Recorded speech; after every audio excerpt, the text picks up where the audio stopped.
चलो question number 8 I is equal to integration of x square upon root છે root of x raised to 6 plus a raised to 6 okay चलो बोलो x square upon root of x raised to 3 all square x cube raised to 2 question number 1 x cube નો square અને a cube નો સ્ક્વેર સમજાઈ ગયું okay ચાલો શું આવશે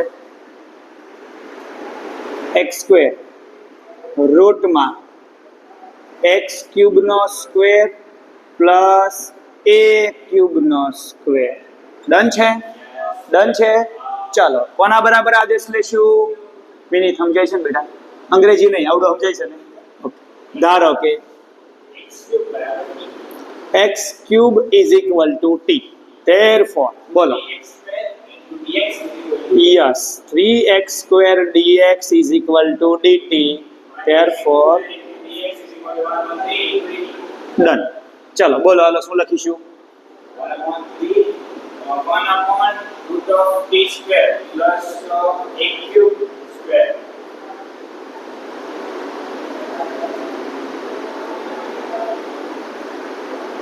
બોલ પ્રિન્સિપલ આનો આન્સર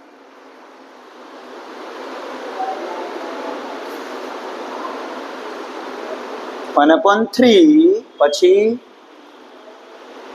કયું સૂત્ર લાગશે 6 સૂત્ર છે એમાં રૂટ વાળો કે રૂટ વગરનું ઓકે રૂટ વાળા 3 છે હવે એમાં કયું લાગશે સાઇન ઇનવર્સ આવે કે નો આવે લોગ વાળું આવશે લોગ વાળા જે બે સરખા છે આવશે ચાલ લખાવ તો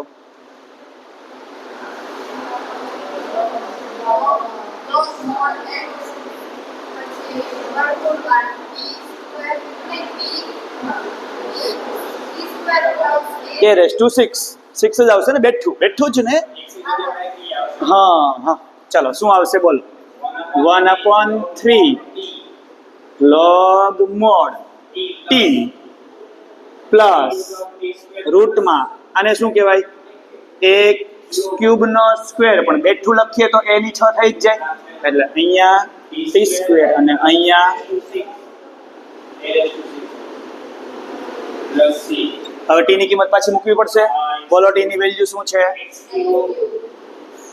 ઈશા જો તો આન્સર મેચ થાય છે પાછળ જોઈ લે જવાબ એ જ આવે છે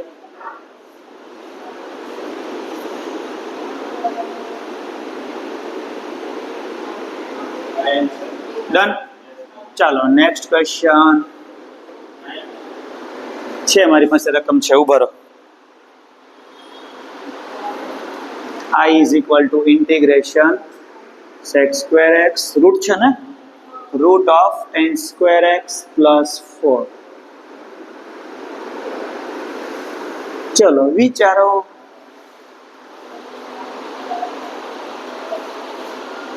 7.2 આદેશ જ વિચારવો પડશે પહેલા sec square નડે છે 10x બરાબર t બોલો 10x નું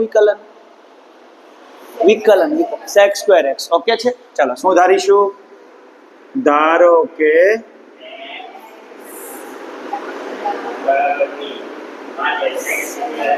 sec square x dx dt દેખાય છે dx ડન છે ચાલો મિનિટ લખાઈ તો શું લખું મેં અહીંયા બોલ ચાલ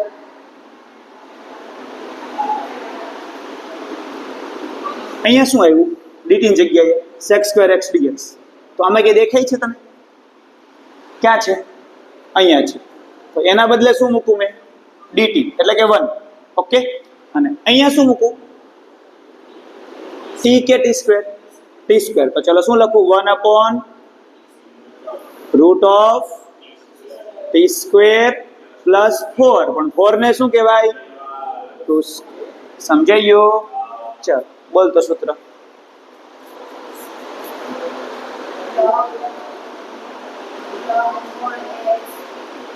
x plus બેઠું એટલે log mod t plus બેઠું ચલો અહીંયા શું આવશે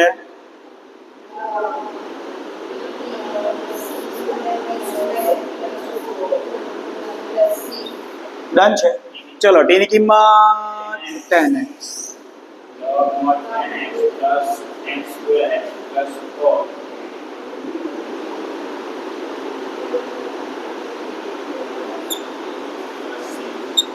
ચલો એક દાખલો કદાચ સમય જશે.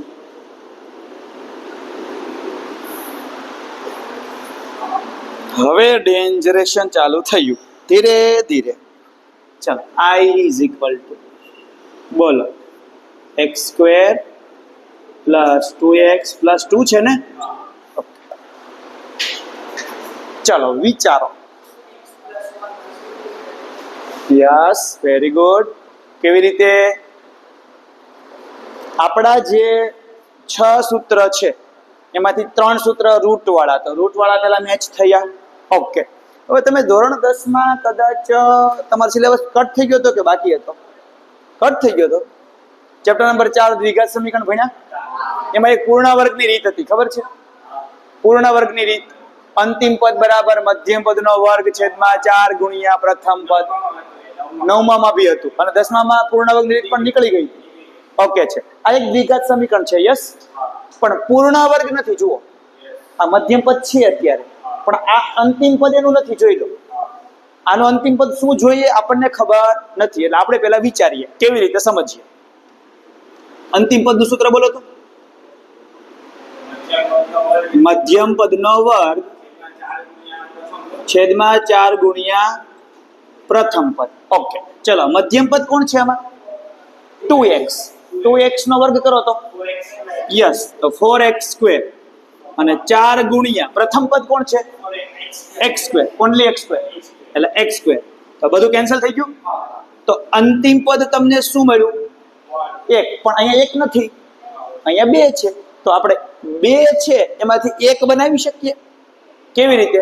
1 વત્તા 1, 1 વત્તા 1, અથવા તો 2 છે પેલા +1 કરી દઈએ પછી -1 કરી દઈએ, પાછો 1 થઈ ગયો. સમજ પડી ગઈ? જે અંતિમ પદ મળે એ એક વખત પહેલા પ્લસ કરવાનું અને પછી પાછું માઇનસ કરવાનું. પહેલા કોઈ દી માઇનસ નહીં કરવાનું, પહેલા હંમેશા y. નહીં, એવું ન હોય, એવો નિયમ ન હોય જવાબ બદલી જાય. પહેલા કેમ પ્લસ જ કરવાનું, પહેલા માઇનસ કેમ નહીં કરવાનું? રીઝન છે આનું. હું લખું ત્યાં તમે વિચારી કહો મને.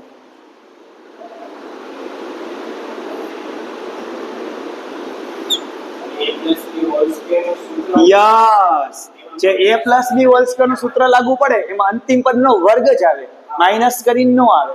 a square plus 2ab plus b square, અથવા તો a માઇનસ b હોય તો બી પ્લસ જ આવે. a square minus 2ab plus b square. પહેલું પદ અને છેલ્લું પદ હંમેશા કેવું આવે? પ્લસ જ આવે. વચ્ચેનું પદ ડિપેન્ડ કરે નિશાની પર, કે પ્લસ હોય તો પ્લસ આવે, માઇનસ હોય તો. એટલે અહીંયા કોઈ દિવસ અંતિમ પદ મળે એ પહેલા માઇનસ નો થાય, પહેલા હંમેશા પ્લસ થાય અને એને પાછું માઇનસ કરી નાખવાનું. એટલે +1 છે એટલે -1 કરી દઉં અને બગડો છે તો એનો એ રહેશે. એટલે જો પાછું 1 થઈ ગયું. જોઈ લો, થઈ ગયું ને 1. સમજ પડી ગઈ? ચલો પૂર્ણ વર્ગ લખીએ ને. લખાવો તો. શું લખું મેં?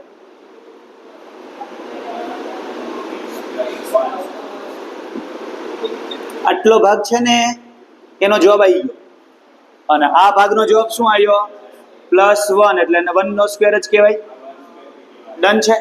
હવે આમાં કાંઈ કરવાનું, ડાયરેક્ટ સૂત્ર બેસી ગયું. જો 1/√x², કારણ કે લિનિયર ઇક્વેશન છે, પેલું સુરેખ સમીકરણ છે, ડાયરેક્ટ ચાલશે. 1/√x² પ્લસ a² આ જ છે ને લોગ મોડ. Yes, okay. તો ચલો લખાવ ડાયરેક્ટ જ. આદેશ લેવાની જરૂર નથી, ડાયરેક્ટ આદેશની કોઈ જરૂર નહીં. લોગ મોડ x, અહીંયા x આવે પણ x નથી, શું છે? યસ, તો અહીંયા x +1 એટલે લોગ મોડ x પ્લસ બેઠું ને, આ બેઠું આવશે. પણ આને આ કહેવાય? કહેવાતું હોય તો જ ત્યાં નીચે આવ્યું હોય ને. આને આ કહેવાય? આને આ કહેવાય? તો આને જ લખાય, આને લખાય નહીં. જોઈ લો, જવાબ આવી ગયો.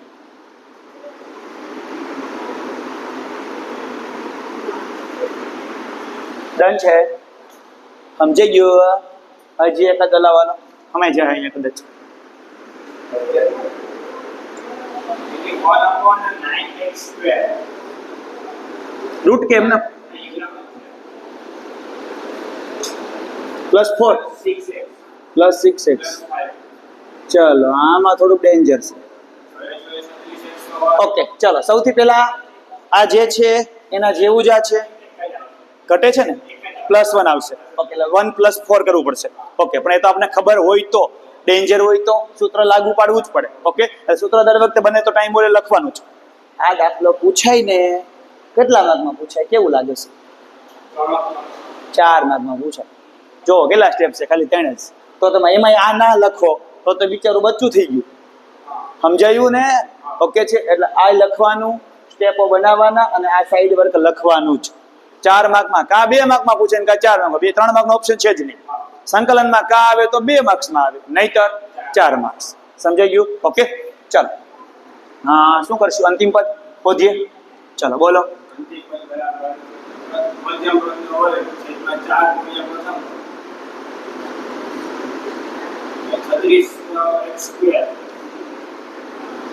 36x² અપોન 4 ગુણ્યા 9x નો વર્ગ થઈ ગયા 36. +1 આવશે. ચલો મૂકીએ અહીંયા. 9x² + 6x + 1 - 1 + 5.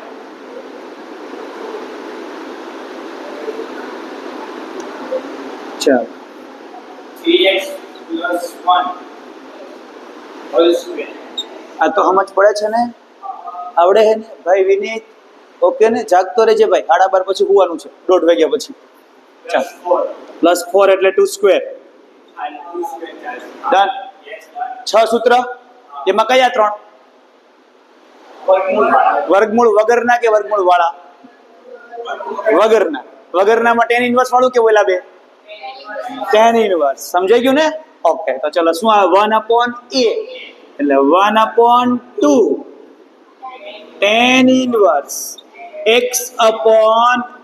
કઈ ઘટે છે?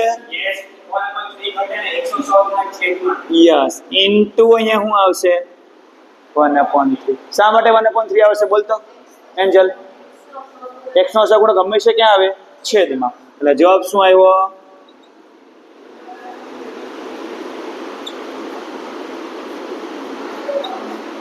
છાપો ચાલો.